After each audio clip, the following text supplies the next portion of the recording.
Today you say Zimbabwe is in trouble and the trouble of Zimbabwe is caused by Mugabe. It's not true. Who caused the problem of Syria? Who caused the problem of Libya? Who's causing the problem of Venezuela, Afghanistan, and Iraq? All those problems were caused by Mugabe. Destabilizing those countries were caused by Mugabe. What is common with all these countries, including Zimbabwe, is the fact that imperialism intervened. And we always know that when imperialism intervenes, it destabilizes countries, and those countries never recover from imperialist intervention. That's what Zimbabwe is suffering from. When they took their land, when they took their economy, the imperialists imposed sanctions on them. We challenge imperialism, lift the sanctions, and let's see if black people will never run a successful economy.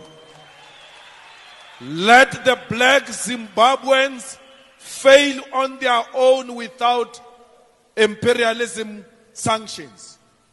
We want the sanctions in Zimbabwe removed. I want to tell you now that one day when those sanctions are removed, some of you who are beating up Zimbabweans here, some of you who are hating on Zimbabweans here, you are going to work for them. They will be owning their mines, they will be owning their retail, they will be owning their banks, they will be owning their land. You call them foreigners. What is the definition of a foreigner? A foreigner is a person who comes into your country without papers, doesn't have anything to show. That includes you. You are foreigners because you have nothing to show. You go around claiming this is your country. Let's go outside. Show me papers that confirms you are the owner of this country. There's nothing. You don't own anything. Yet you call people foreigners. You are a foreigner yourself because you do not own. Foreigners means visitors.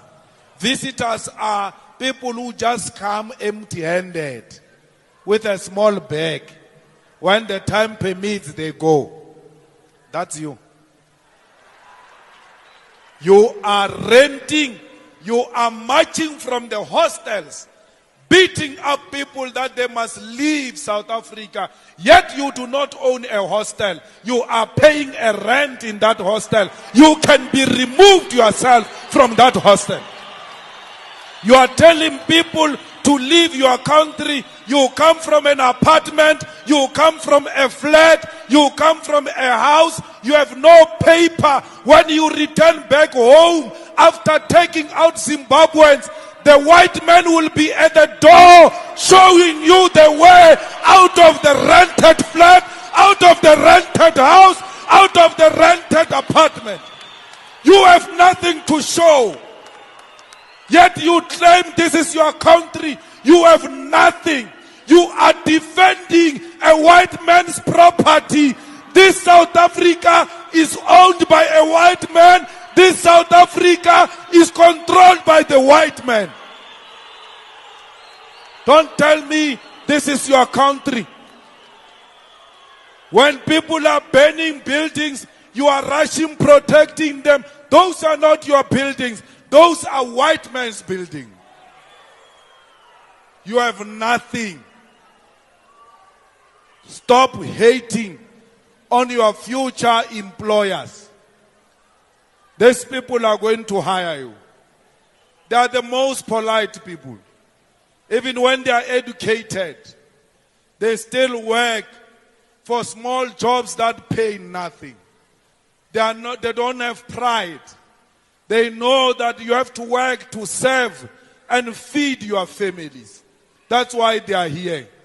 One day, like it almost happened in Cuba, when Obama wanted to lift the embargo against Cuba, one day it is going to happen. I pray to the ancestors of the revolution that it happens when I'm still alive, so that I can replay these videos and say, I warned you about harassing your future employers. I warned you about exploiting the people who are going to share their land with you because they've done it before.